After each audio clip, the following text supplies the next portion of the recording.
Today on Central Illinois on the Record, 2 states, no budgets. We're comparing the stalemate in Illinois to gridlock in Pennsylvania. Plus, a national issue with a local focus, how immigration impacts Central Illinois and the race for the White House. And sitting down with the state representative, what David Leach is saying about his plans post-politics. Now, from your local election headquarters, this is Central Illinois on the Record. Welcome to Central Illinois on the Record. I'm Paul Cicchini. 133 days, that's how far into the fiscal year Illinois has gone without a spending plan. Governor Rauner toured Central Illinois on Monday, addressing the budget stalemate. Our Marvis Herring joined the Republican during several stops to ask Governor Rauner about when he expects a budget deal to be done. Speaking to students at Illinois Central College. I refuse to let any reduction in support for community colleges happen despite no budget. A stop at Charter Oak Primary School in Peoria. So you can be whatever you want to be when you grow up. And an informative discussion in Bloomington with leaders of McLean County. Here, because I want you to know I'm working for it. Governor Bruce Rauner hit the ground running this week as he navigated his way through the heart of Illinois. To no surprise, our state budget, or lack thereof, came up at every stop, even when speaking to fourth graders. We've been spending so much money, we run out of money. But as he told members of the McLean County Chamber of Commerce, he won't just raise taxes to fix the current crisis.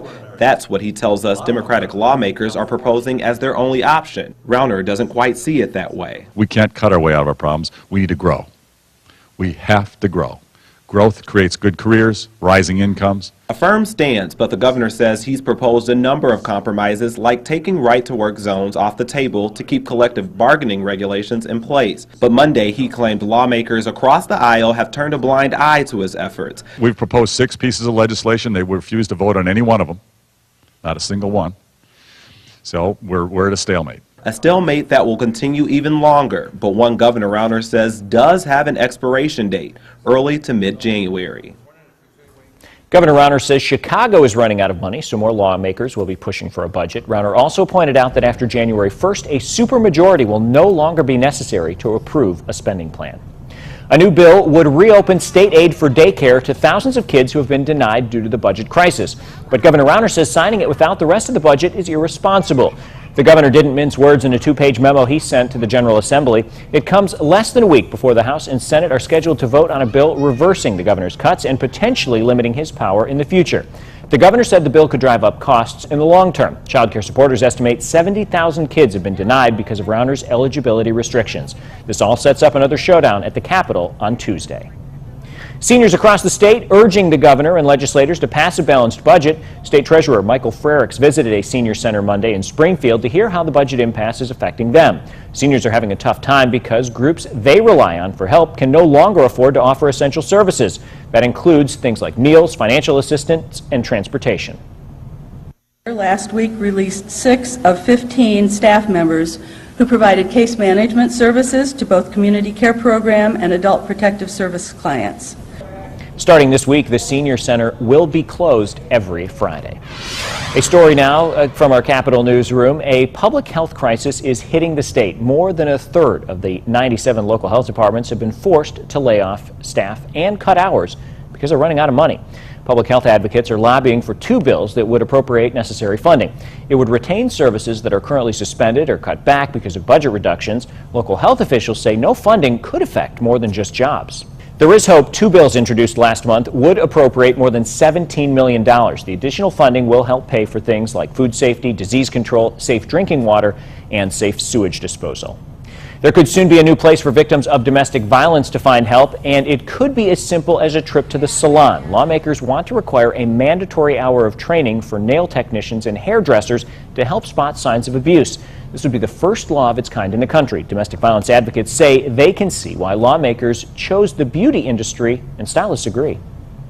I think that a lot of times, when you're sitting in your chair, you talk about your family life, you talk about other things like that. So you are prone to hear things about, a husband or a partner or whatever. So I think that it does prone you to talk about domestic violence. Stylists and advocates agree the proposals leave unanswered questions such as where to get training and is an hour enough time to learn what's necessary. If the law passes, salon employees would not be blamed for failing to intervene in a domestic violence situation. Illinois' longest budget standoff reached its 5th month this past week. But it's not the only state dealing with a record-long fight. Pennsylvania is operating without a budget. The Keystone State is in a similar situation with a new governor who's been looking to shake up government. Matt Porter has more. We do not have a balanced budget. We have an attempt to force major tax hikes on the people of Illinois. It's been more than 5 months since Governor Bruce Rauner announced an impasse with the legislature. But he's not the only governor battling without a budget. So is Pennsylvania Governor Tom Wolf. Both have new governors that were business people with no previous political experience. The situations have their similarities. Both states have much of their spending ordered by the courts. There was a 2009 decision there that said state government still has to go on without a budget. And then they also would have the same kind of Medicaid, Medicare mandates and federal budget mandates. But a key difference, Rauner approved millions in education funding for public schools. I think it gave him more time to hold out for his demands because it took that politically charged issue off the table. The two also have different ideological stances. The Democrat Wolf wants higher taxes to balance the budget. Rauner wants to reduce the influence of unions. There's also a question of how far each will go to get their way. I think the governor of Pennsylvania probably wants to be governor of Pennsylvania again in 4 years. I'm not so sure we can say that about our governor. Another big difference, the Pennsylvania governor has been meeting regularly with Republican leaders. We have yet to see a major meeting between Governor Rauner and Democrats since May, although that could change later this month. Donald Trump will be in Illinois tomorrow. His presidential campaign is making a stop at the Prairie Capitol Convention Center. Doors open at 5, rally starts at 7. It's free, but you do need a ticket. A pillar of one of the presidential candidates' campaigns is immigration, how it sparked a controversial conversation in central Illinois. But first, he's serving his last term in the state assembly. We're sitting down with State Representative David Leach to hear his plans for the future.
All right, welcome back to Central Illinois on the Record. Joining me now, Republican State Representative David Leach. Thank you very much for being here. Thanks for inviting me. All right.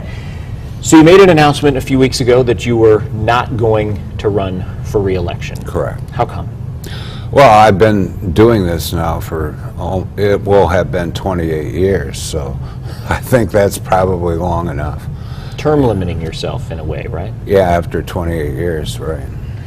So what are your plans post-politics? Because I obviously really don't have any right now.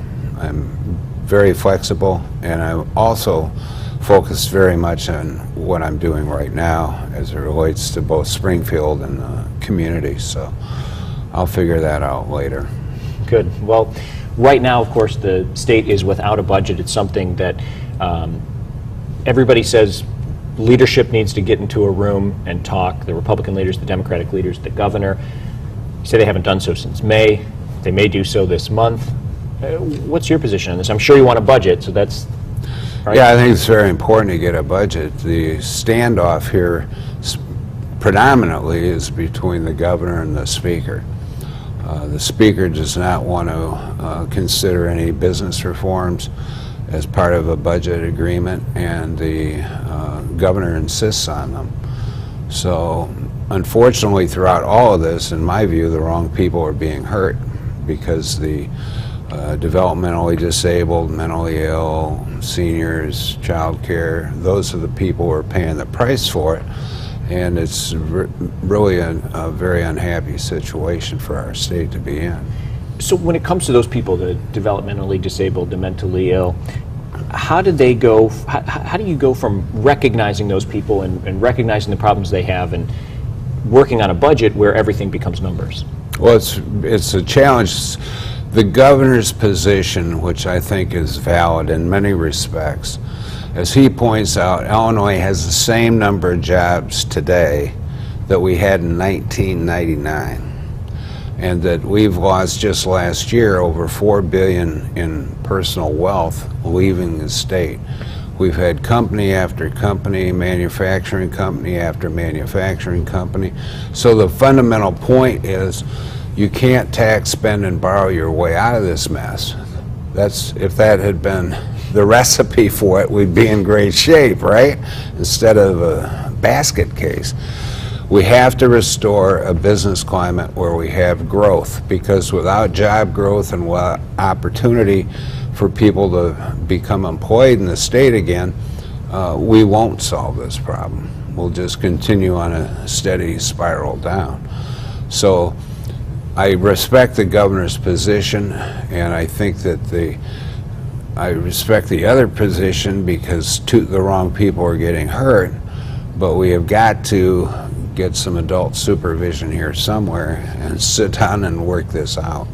All right, well, when we come back after the break, I want to talk with you about some of your greatest accomplishments in the legislature and what you'd still like to accomplish in your final year plus in office. All right, we'll be right back. Central Illinois on the Record.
You're watching Central Illinois on the Record.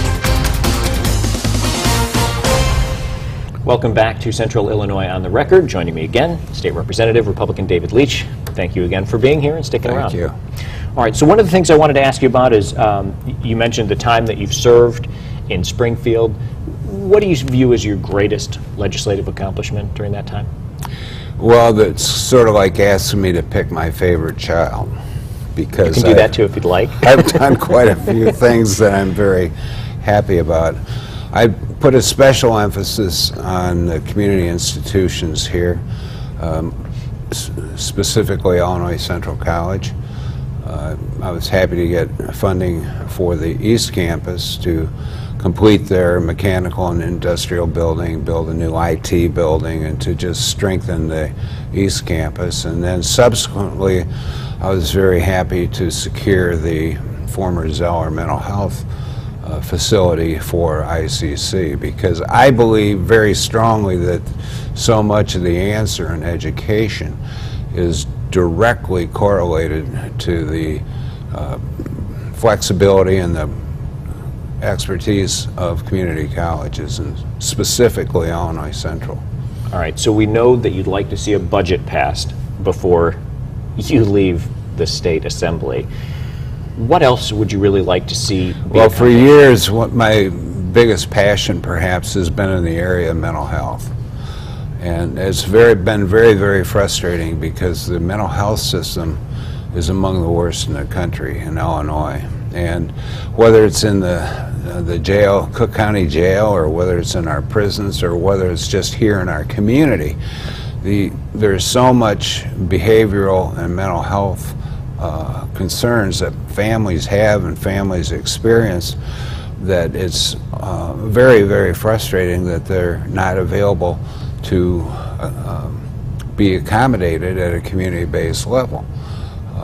It seems like the only time people want to talk about mental health is when there's an issue dealing with gun violence. That seems to be the only time there's a national conversation about it. Whenever there's a mass shooting, people run out and say we need more gun control, when every single individual involved with that had a serious mental health problem. Well, hopefully in the new year, once we get a budget passed, I'll have you back and we can talk more about your work on mental health in 2016. How does that sound? Sounds good. All right. Thank you very much. State Representative David Leach. All right, still ahead, Bush's book, Why the Presidential Candidate is Releasing an e-book on his emails. But first, it's a controversial topic making national headlines. We're looking at how immigration impacts Central Illinois.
You're watching Central Illinois on the Record. Immigration has been an issue in America since its inception. Congress has not delivered an immigration reform bill during the Obama administration, and newly elected House Speaker Paul Ryan says it won't happen before the end of 2016. Our Maria Chandler joins us now with more on how the presidential election has reignited the immigration fire. Maria? Well, Paul, you can thank one man, Donald Trump, for that. His rhetoric on reform has prompted many people to voice their views on what immigration means for Central Illinois. If it weren't for me, you wouldn't even be talking about illegal immigration, Chris. Illinois State University professor Dr. Carlos Perotti says you can't ignore Donald Trump. Donald Trump needs to be taken seriously because he is, first of all, in the presidential campaign and having the attention of millions of people because of the fact that he is running for president. Dr. Maura Torramorn, born and raised in Puerto Rico, agrees. When we're talking about national politics, politicians have to be very careful and have to be very attentive to the role that Latinos will play in the next election, in the next presidential election. We are now 16% of the population, and that matters. For nearly 3 decades, the issue of immigration has been on the back burner in Congress, but it's a pillar of Donald Trump's campaign. 11, 12 million illegal immigrants well, still, whatever the number is. Still in the country. Yeah. What do you do? If they've done well, they're going out and they're coming back in legally. Because you said you're rounding them all up. We're rounding them up in a very humane way, in a very nice way, and they're going to be happy because they want to be legalized. And by the way, I know it doesn't sound nice, but not everything is nice. The reality is that a policy of deportation is a policy that is going to wreak havoc on families, on American families across the land. From California, Illinois, to New York, to Florida, a policy of deportation is going to break families apart, right? And that, for me, is un-American. Republican voter Courtney Torres supports Trump's plan. For her, immigration is about safety and setting a precedent. I don't think that our country needs to set the tone that if millions of people break the law, we'll forgive it.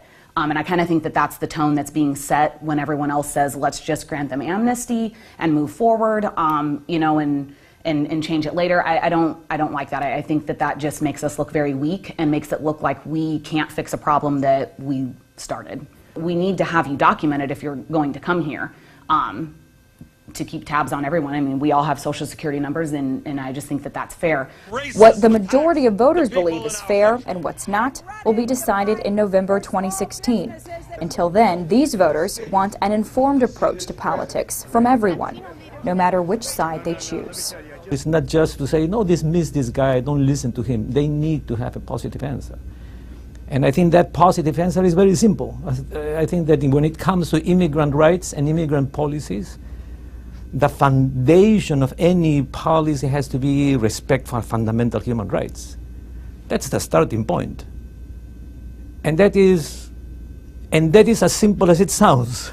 I kind of have grown up with this, my generation saying, well, you know, my voice doesn't matter. And so there's millions of people out there that are not informed and not voting. And I just think that we really need to understand who our politicians are, what kind of power they hold, and make our voices heard. Diversity is our strength. The future of this country lies in understanding ourselves as a diverse, multicultural, multilingual, multiracial society that we are, and we have always been. All right, well, Maria, this is a complicated issue. So what else can you tell us about illegal immigration in the U.S.? Well, according to the Pew Research Center, there are 11.3 million unauthorized immigrants in the U.S. That was in 2014. People migrating from Mexico make up about half of unauthorized immigrants, 52%, but those numbers are going down. Now, 6 states account for 60% of unauthorized immigrants. Illinois is included in that. And we learned a lot of people who are unauthorized or undocumented just simply don't know where to turn or what to do. The process can be very overwhelming for them. And that's where the Immigration Project is trying to help, providing a path to citizenship and the right documentation for all immigrants in Central Illinois. All of your life depends on it, right? all of your life. Your relationship probably depends on that. Your children's lives and their futures and their education and their where you live and how you work and how you exist is all determined by this process. So what we really try to be is that guide and help those people get to where they want to go. My parents back in 1977, they got their citizenship and I was under the age of 16. So I automatically became a citizen. However, I had no idea that I still had to go for the oath, nonetheless. Why do you like to go to the state? I say because it's the melting pot of the whole world. It was built by foreigners. And there's some freedom over there. I can say whatever I want. I cannot say over there what I want. All right, of course, you can find much more information about the issue of immigration online, included extended interviews at ciproud.com. All right, thanks, Maria. Still ahead, suspended review, why the company behind the proposed Keystone XL pipeline project is asking regulators to push pause, and how the State Department's responding. But first, making it official. A look at the budget bill signed by President Obama.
President Obama last Monday signed a 2-year budget bill that heads off any potential government shutdowns over the debt ceiling. Mr. Obama says the bill invests in the economy and national security.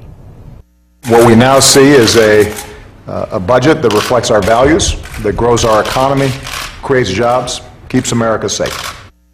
The bill suspends the debt limit until March 15, 2017. The Obama administration rejecting the Keystone XL pipeline. This comes days after TransCanada, the company behind the controversial proposal, asked the State Department to suspend its review. Company officials said they were working with authorities in Nebraska on the pipeline route. Keystone opponents accused TransCanada of trying to delay the process, hoping the next president would get behind it. Republican presidential candidate Jeb Bush releasing an e-book on Monday called Reply All. It contains emails he wrote during his time as Florida's governor. The e-book release comes as Bush officially launched his Jeb Can Fix It tour. It's part of a major shift following stagnant poll numbers and a fundraising slowdown. That's going to do it for this edition of Central Illinois on the Record. You can stay in touch with us using social media. Connect with WMBD and me on Facebook and Twitter using the hashtag CIOTR. We'll see you next week. The views and opinions expressed in this program are those of the participants and do not necessarily reflect those of WMBD, WYZZ, or Next.